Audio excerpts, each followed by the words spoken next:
Bom, um terceiro elemento aqui que é importante, terceiro ponto de debate, que também esteve aí na discussão, é o problema da lei do desarmamento. Aqui nós temos uma situação bem mais confusa, né? Porque aconteceu o seguinte: a bancada direitista, chamada bancada da bala, né? O pessoal chama no Congresso também de BBB, bancada da Bíblia, da bala e do boi.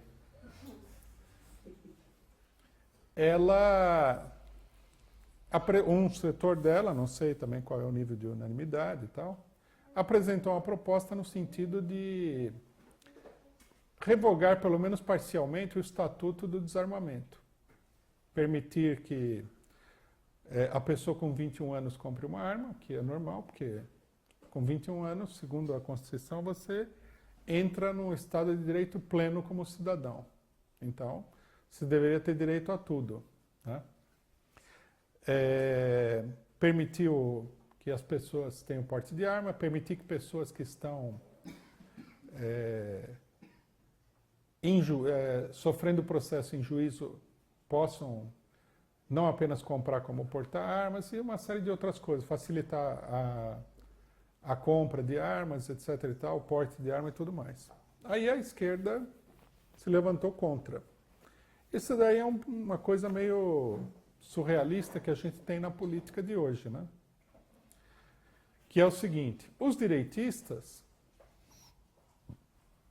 e isso é uma opinião que vem da extrema-direita norte-americana, eles não confiam no Estado. Tanto que nos Estados Unidos, volta e meia, tem enfrentamento entre a população, setores da população de direita e os órgãos governamentais repressivos. E os esquerdistas, eles confiam no Estado. Esse que é uma coisa estranha, né? Logicamente que se você tem uma política proletária, se você tem uma política revolucionária, você não pode confiar no Estado. O que a lei do desarmamento e a proposta de desarmamento diz é o seguinte: que você deve deixar a sua segurança nas mãos do Estado. Mas a maior ameaça à liberdade e à segurança de todo mundo é o Estado. O Congresso Nacional é dominado por elementos de direita, quase de que tem uma maioria de extrema-direita lá. Vários governos são de extrema-direita. A Polícia Federal, ela age inclusive contra o governo, que deveria controlar ela. Age com total independência. O PT, sabe-se lá por que razões internas, colocou esse infeliz aí, do José Eduardo Cardoso, que vai passar a história como o ministro da Justiça mais bunda mole de todos os tempos, né? Não tem nenhum controle sobre a Polícia Federal. A Polícia Federal adquiriu, no governo dele, um status de órgão independente do Estado. Então, quer dizer, você está sempre ameaçado, né? Todo mundo sabe, apesar de que a propaganda da imprensa capitalista procura ocultar isso daí, todo mundo sempre soube que um povo desarmado é um povo dominado, subjugado. Por exemplo, nos Estados Unidos, os políticos tradicionais norte-americanos, aqueles que controlam o Estado, eles querem desarmar o país porque eles têm medo de que numa revolta popular, o poder da população armada, porque nos Estados Unidos tem setores da população que têm armas inclusive pesadas, que no Brasil nunca foram permitidas. A população acabe com o governo rapidamente, porque ela está armada. Eles têm medo da ação revolucionária das massas. Eles não têm medo tanto da extrema-direita. Eles usam a extrema-direita como espantalho para convencer os outros a aprovar a lei, mas não é da extrema-direita que eles têm medo do povo, da classe operária.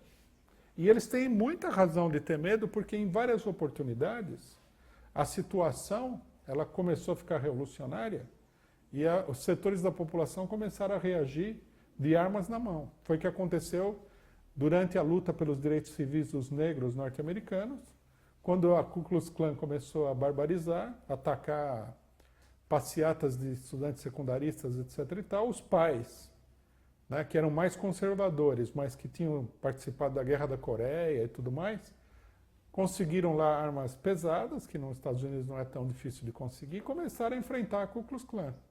Aí o governo foi obrigado a intervir porque, evidentemente, que num confronto entre a Ku Klux Klan, que é uma organização de direita, e uma população negra armada, a Ku Klux Klan iria perder feio.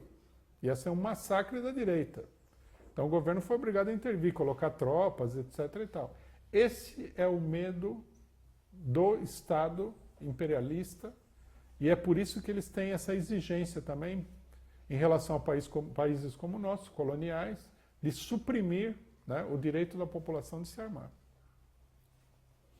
Eles acham assim, na hora que a coisa explodir aqui, os trabalhadores estarão desarmados, a polícia e o exército estarão armados, e é fácil de suprimir qualquer tipo de revolta. O problema da segurança pública é um engana-trouxa. Há problema de segurança pública no Brasil? Sem dúvida nenhuma. O país está caindo aos pedaços, já não é de hoje, faz décadas. Tem crime? Tem muito crime. Crimes, inclusive, que surgem de situações artificiais, como, por exemplo, a proibição das drogas. Tem muita violência? Tem, inclusive estimulada pelos próprios órgãos de repressão estatal, como a Polícia Militar. Mas nada disso vai ser resolvido se você tirar as armas da população.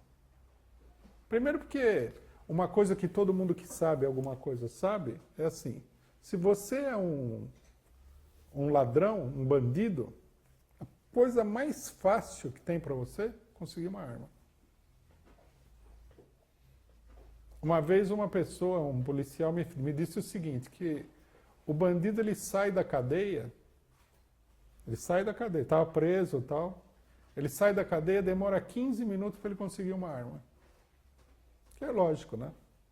Ele vive no meio do... Ele conhece a criminalidade. A criminalidade sempre tem um jeito de conseguir uma arma. O cara liga lá e fala, ô, e aí, mano? Preciso de um negócio e tal. O cara fala, não, tudo bem, tanto, vem aqui e tal. Desarmar o bandido não existe. Nem na Suíça o bandido é desarmado, que dirá no Brasil. A lei é para desarmar sempre a população honesta, né? Digamos assim, entre aspas, não criminosa. No fundo, não é para desarmar a população honesta, é para desarmar a população trabalhadora. Por isso, nós temos que dizer claramente que a esquerda não pode ficar a favor do desarmamento, né? Nós não somos a favor e não podemos ser a favor de nenhum mecanismo de controle da população. Isso daí tudo é assim, é feito sob o pretexto de civilização, de ordem social, de papapá. Mas no fundo é para controlar a revolta popular contra esses governos que não têm aí nenhuma inclinação a satisfazer nenhuma vontade popular. Né? Aqui eu não vou me estender nesse ponto, mas eu vou falar só que eu acho que é um tema de debate para uma outra oportunidade. Muita coisa que acontece na sociedade moderna é uma usurpação do direito da população. Já não é a permissão de armas, é o próprio controle de armas. O Estado não tem que controlar o cidadão. Por que ele teria que saber quem tem arma e quem não tem arma? Por que tem que ter controle de onde a pessoa mora? Não teria que ter nenhum controle. Todo esse controle é para esmagar a população. Por que tem no país tanto controle? Agora, ainda mais com os meios eletrônicos e de informática, o controle é absoluto. Esses controles, muita gente não sabe, porque não estudou a história do mundo. Mas esses controles todos surgiram não foi porque o mundo ficou civilizado. Eles surgiram de governos antipopulares que procuravam controlar a população. Por exemplo, hoje em dia o governo sabe, pela documentação das pessoas, quem mora onde, papapá. Antigamente, você só fazia cadastramento das pessoas por moradia quando você queria saber onde as pessoas estavam para reprimir.